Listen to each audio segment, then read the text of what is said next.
Now, 190 dead on Thursday alone, a figure given by the Syrian Observatory for Human Rights as the country's deadly crisis continues.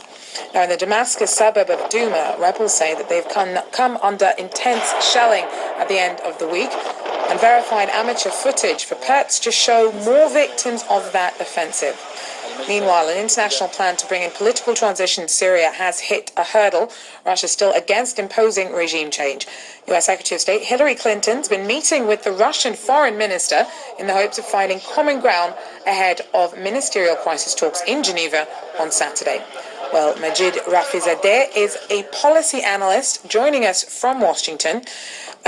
Majid, thanks very much for speaking to us. Now, Saturday's meetings are about saving a transition plan that many say is already dead in the water. Right, I agree with you, but it's the announced 6-point plan is the only, let's say, game in the town. It's the only plan upon which domestic players, various Syrian opposition groups, the Syrian government, regional players, Iran, Saudi Arabia, Qatar, Kuwait, and other countries, and global players, Russia, United States, and European countries agreed on. So this is the only plan that has involved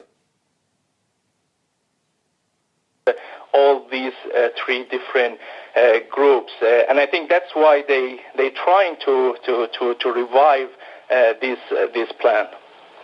Now, do you think that there can be any resolution to the Syrian crisis without a move on the part of international powers? Well, in my judgment, I'm not very optimistic. I don't think the conference tomorrow will yield any result. And the reason I'm saying this is that, first of all, two important, I think, players, Iran, the strongest regional ally of Mr. Assad, and Saudi Arabia, one of the prominent supporters of the opposition groups, are not present in the list. They are excluded. And I think the other thing is the difference between United States position and the Russian position is too deep to breach.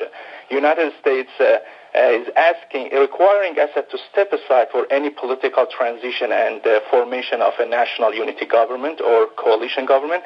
But Russia insists that any political transition should be done through while Assad is in power. So because of these two reasons, I don't see any result to come out tomorrow from the conference. Thank you very much, Majid, for joining us there from Washington.